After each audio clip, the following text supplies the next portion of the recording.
मैं प्रभु का धन्यवाद देता हूँ। सुबह के समय प्रभु के चरणों में आने के लिए प्रभु ने मदद किया। आइए आज के वचन मनन के लिए मत्ती 7 का 26 और 27 हम पढ़ेंगे।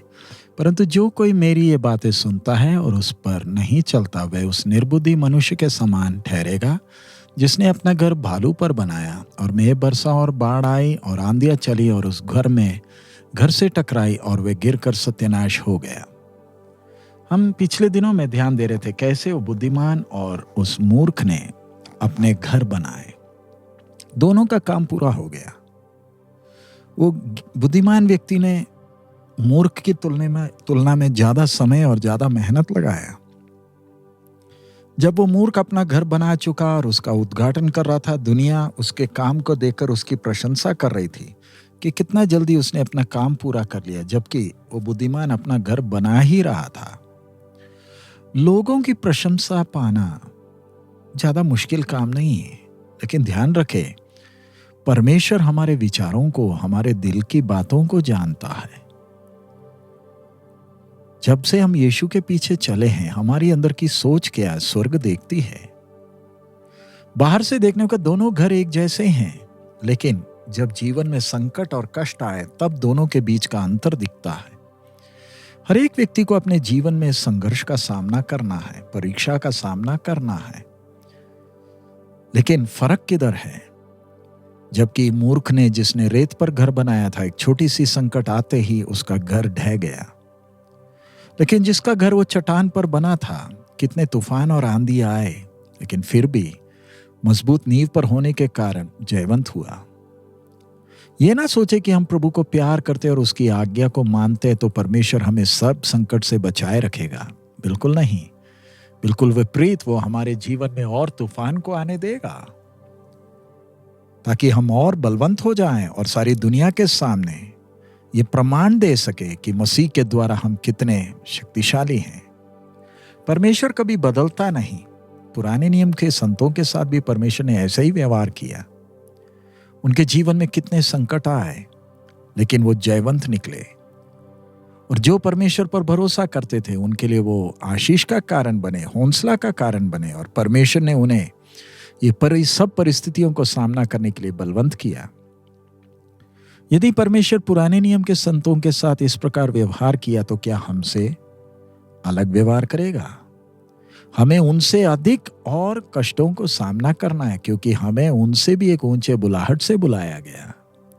ध्यान रखें, हम जितना प्रभु के नजदीक आते हैं, उतना परमेश्वर हमें परखेगा। जैसे चांदी को ताया जाता है, वैसे ही परमेश्वर हमें परखेगा ताकि हम मसीह की तरह शुद्ध हों, मसीह की तरह बन जाएं। पुराने नियम के संतों को इस संसार में कुछ उद्देश्य से चुना था, लेकिन उनकी तुलना में हमें परमेश्वर ने अनंत काल की योजना से चुना है। इसलिए परमेश्वर चाहता है कि हम मजबूत हों और मसीह की तरह निष्कलंक हो। बहुत से लोग सोचते हैं कि मसीह जीवन कष्ट के बिना है, क्योंकि मसीह यीशु ने हमारी सारी दर्द को सह लिया। सो हमें केवल उसकी आशीषों को अनुभव करना है। ध्यान रखें, हमने मसीह के द्वारा पाया वो उद्धार की आशीष को अनुभव कर लिया है, और प्रभु यीशु ने कीमत देने के कारण हमें अनंत जीवन मिल चुका है। अब हमें वो अनंत काल की आशीष को उसके साथ अनुभव करना है, तो हम उसके कष्टों के सहभागी होना है। उसका मतलब हमें मेहनत करना है, दर्द को अनुभव करना है, क्योंकि हमें सत्य में खड़े होना है। इस मार्ग में चलने के लिए हमें कीमत तो देना है। प्रभु यीशु ने वो मार्ग दिखाया है। हमें चिंता करने की जरूरत नहीं, क्योंकि पवित्र आत्मा परमेश्वर हमारे साथ है और हमारा अगुवा होकर हमें हर सत्य में चलाएगा। कई बार हम सोचते हैं कि दुनिया के साथ समझौता करें। जब हम दुनिया के लोगों को देखते हैं तो मन में समझौते की बात आती है कि वचन पर इतना क्यों जोर दें। जो लोग समझौता करते हैं, उनके जीवन में हमें कष्ट दिखता नहीं।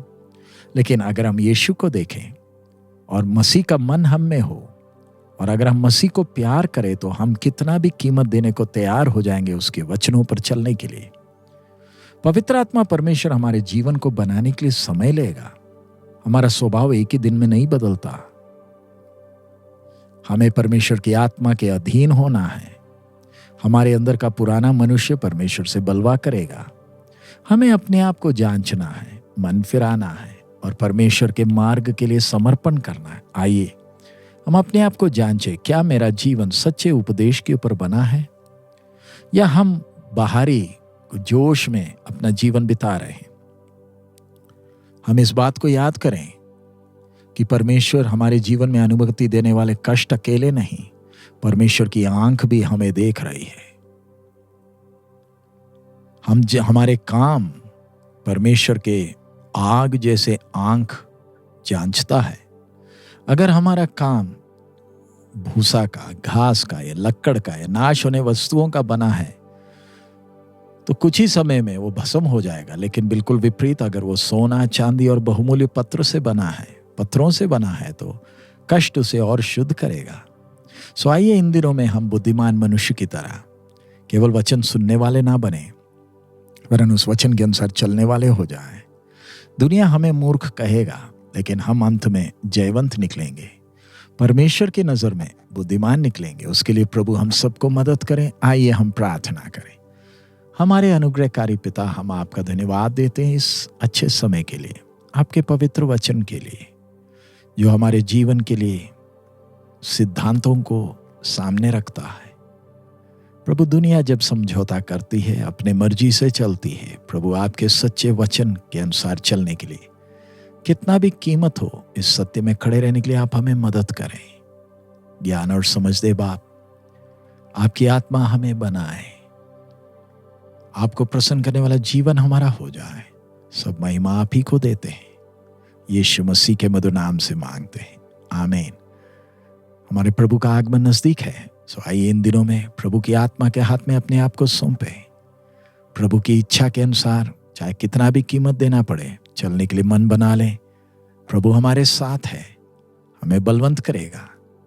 हमारा जीवन प्रभु के नाम की महिमा का कारण बने। प्रभु हम सबको आशीष दे। हमारा प्रभु अति शीघ्र आ रहा है। मारा ना था।